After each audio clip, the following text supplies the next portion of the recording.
பிதாவாகிய தேவனுக்கு மகிமை உண்டாவதாக. கர்த்தராகிய இயேசு கிறிஸ்துவின் கிருபையினாலும் பரிசுத்த ஆவியினாலும் உங்களுக்கு அன்பும் சமாதானமும் உண்டாயிருப்பதாக. இந்த மாசி மாதத்திலும் தேவன் கொடுக்கிற வாக்குத்தத்த வசனம், நீதியின் சூரியனாகிய இயேசு உங்கள் மேல் உதிப்பார். இந்த பிப்ரவரி மாதத்திலே தேவன் கொடுக்கிற promise word, Jesus the sun of righteousness will rise on you.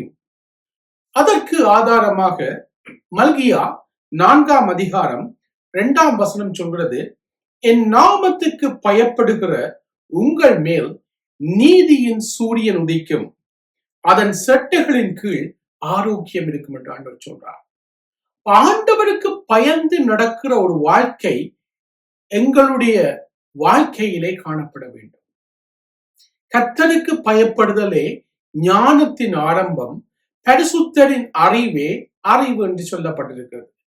அவருடைய செட்டைகளின் கீழ் ஆரோக்கியம் என்று சொன்னால், எரேமியா 33ஆம் அதிகாரம் 6ஆம் வசனம் சொல்வது, இதோ நான் அவர்களுக்கு சௌக்கியத்தையும் ஆரோக்கியத்தையும் வரப்பண்ணி அவர்களை குணமாக்கி அவர்களுக்கு பரிபூர்ணமான சமாதானத்தையும் சத்தியத்தையும் வெளிப்படுத்துவேன் என்று ஆண்டவர் சொல்றார். ஆனா எங்களுடைய வாழ்க்கையிலே தேவனுடைய வெளிச்சம் எங்களுடைய வாழ்க்கையிலே வேண்டும் என்று சொன்னால், முதலாவது தேவனுடைய ராஜ்யத்தையும் நீதியையும் நாங்கள் தேட வேண்டும். அதற்கு ஆதாரமாக கர்த்தருடைய வார்த்தை சொல்கிறது, மத்தேயு 6ஆம் அதிகாரம் 19 தொடக்கம் 22 வசனங்களிலே ஆண்டவர் சொல்றார், பூமியிலே உங்கள் பொக்கிஷங்களை சேர்த்து வைக்க வேண்டாம், இங்கே திருடனும் கன்னமிட்டு திருடுவார்கள். பரலோகத்திலே உங்கள் பொக்கிஷங்களை சேர்த்து வையுங்கள், அங்கே பூச்சியாவது துருவாவது கெடுக்கிறதும் இல்லை, அங்கே திருடர் கன்னமிட்டு திருடுறதும் இல்லை. உங்கள் பொக்கிஷம் எங்கே இருக்கிறதோ அங்கே உங்கள் இருதயமும் இருக்கும். கண்ணானது சரீரத்தின் விளக்காய் இருக்கிறது. உன் கண் தெளிவாய் இருந்தால் உன் சரீரம் முழுவதும் வெளிச்சமாயிருக்கும். உன் கண் கெட்டதாய் இருந்தால் உன் சரீரம் முழுவதும் இருளாயிருக்கும். இப்படி உன்னுள்ள வெளிச்சம் இருளாயிருந்தால் அது எவ்வளவு அதிகமாயிருக்கும் என்று ஆண்டவர் சொல்றார். ஆகவே எங்களுடைய கண்களை நாங்கள் பரிசுத்தமாய் வைத்திருக்க வேண்டும். இந்த கண்களிலே தெளிந்த புத்தியுள்ள பரிசுத்தமான பார்வை இருக்க வேண்டும். அது மட்டுமல்லாமல் எங்களுடைய இருதயமும் சுத்தமாயிருக்க வேண்டும். ஆகவேதான் ஆண்டவர் சொன்னார், மத்தேயு 5ஆம் அதிகாரம் 8ஆம் வசனத்திலே, இருதயத்திலே பரிசுத்தம் உள்ளவர்கள் பாக்கியவான்கள், அவர்கள் தேவனை தரிசிப்பார்களாம். ஆகவே உண்மை உள்ளவைகள் எவைகளோ, ஒழுக்கம் உள்ளவைகள் எவைகளோ, நீதி உள்ளவைகள் எவைகளோ, கற்புள்ளவைகள் எவைகளோ, ஆண்டவருக்கு புண்ணியம் எதுவோ, ஆண்டவருக்கு புகழ் எதுவோ, அவைகளையே சிந்தித்துக் கொண்டிருங்கள். அப்பொழுது சமாதானத்தின் தேவன் உங்களுடன் கூட இருப்பாராம். அவை இந்த இருளிலே இந்த வெளிச்சம் இந்த இருதயத்திலே உதிக்க வேண்டும் என்று சொன்னால், பரிசுத்தமான பார்வையும் பரிசுத்தமான சிந்தனையும் எங்களுடைய வாழ்க்கையிலே வேண்டும். ஆனால் இந்த இருதயத்தை கடினப்படுத்தி குருடாக்குவதற்கு சாத்தான் ஒரு காரியத்தை செய்கிறான் என்று சொல்லி கர்த்தருடைய வார்த்தை சொல்கிறது. 2 கொரிந்தியர் 4ஆம் அதிகாரம் 4 தொடக்கம் 7 வசனங்களை நான் படிக்க வாஞ்சிப்படுகின்றேன்.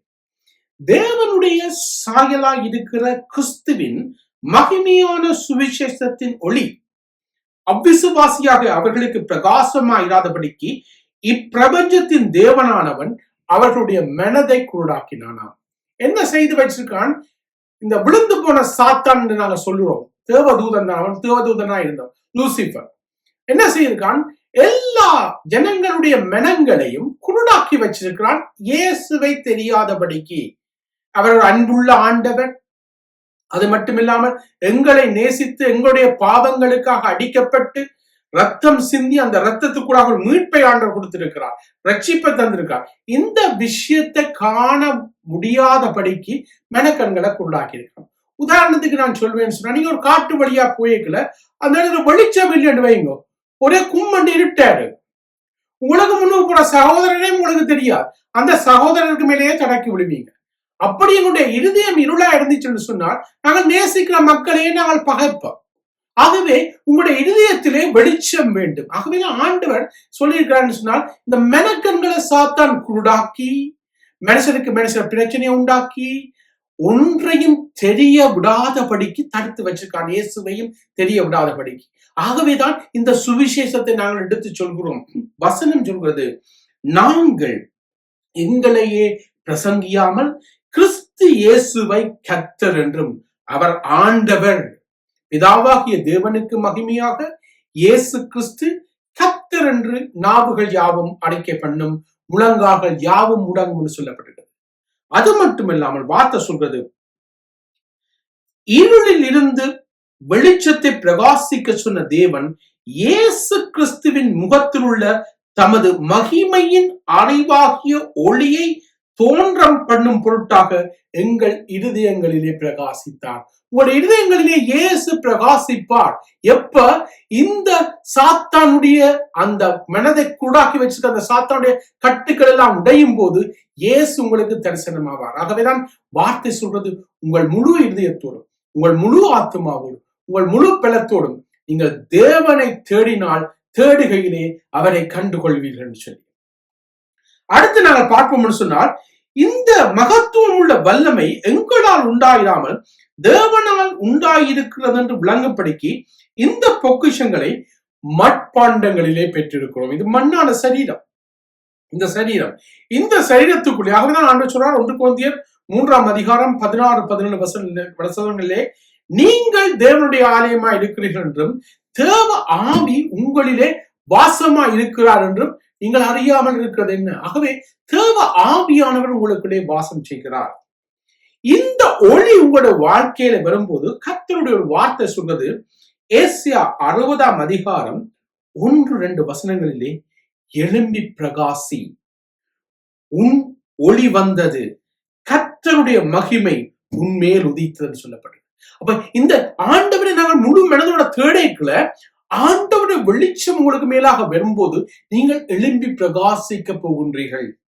அது மட்டுமல்ல, வார்த்தை சொல்றது, இதோ இருள் பூமியையும் காரிருள் ஜனங்களையும் மூடும், ஆனாலும் உன்மேல் கர்த்தர் உதிப்பார், நீதியின் சூரியனாகிய இயேசு உங்கள் மேல் உதிக்க போகிறார் என் அடிமையானவர்களே. அது மட்டுமல்லாமல் வார்த்தை சொல்கிறது, அவருடைய மகிமை உங்கள் மேல் காணப்படும். யோவான் 1ஆம் அதிகாரம் 9ஆம் வசனம் சொல்வது, உலகத்திலே வந்து எந்த மனுஷனையும் பிரகாசிக்கின்ற ஒளியே அந்த மெய்யான ஒளி. அவர் யார்? மெய்யான ஒளி இயேசு கிறிஸ்து. அது மட்டுமல்லாமல் யோவான் 8ஆம் அதிகாரம் 12ஆம் வசனத்தில் சொல்றார், மறுபடியும் இயேசு ஜனங்களை நோக்கி, நான் உலகத்திற்கு ஒளியாயிருக்கிறேன் என்று சொல்றார். அவர்தான் ஒளியிலே வழிநடத்த முடியும். நானே வழியும் சத்தியமும் ஜீவனுமாயிருக்கிறேன், என்னாலே அல்லாமல் ஒருவனும் பிதாவிடத்தில் வர முடியாது. பரலோகத்துக்கு போகணும்னு சொன்னால் அவர்தான் அந்த வழி. பரலோகத்துடைய காரியங்களை புரிந்து கொள்ளணும்னு சொன்னால் அவர்தான் அந்த ஜீவன். இயேசுவு கூடாகத்தான் அந்த வழியை காண்பிக்கின்றார். அது மட்டுமல்லாமல் வசனம் சொல்றது, என்னை பின்பற்றுகிறவன் இருளிலே நடக்க மாட்டான், ஜீவ ஒளியே அவன் அடைந்திருப்பான் என்று ஆண்டவர் சொல்றார். இன்னொரு வசனத்தை ஆண்டவர் சொல்கிறார், சங்கீதம் 119-105 வசனம் சொல்வது, உம்முடைய வசனம் என் கால்களுக்கு தீபமும் என் பாதைக்கு வெளிச்சமாயிருக்கிறது. ஆண்டவருடைய வார்த்தை தான் என்னவா இருக்கா? தீபமா இருக்கு, ஒளியா இருக்குது. எங்களுடைய பாதையை, நாங்கள் நடக்க வேண்டிய வழிபாதையை சரி செய்து எங்களுக்கு கொடுக்கின்றது. இன்னொரு வசனமும் ஆண்டவர் சொல்றார், நீதிமொழிகள் 6ஆம் அதிகாரம் 23ஆம் வசனத்திலே, கட்டளையே விளக்கு, வேதமே வெளிச்சம். அப்ப வேதம் சொன்னால் பைபிள, பரிசுத்த வேதாகமத்தை இரவும் பகலும் தியானித்து அவருடைய வார்த்தையிலே நாங்கள் இருக்கும்போது அது வெளிச்சத்தை கொடுக்கிறது என் அடிமையானவர்களே. அது மட்டுமில்லாமல் போதக சிக்ஷையே ஜீவ வழி.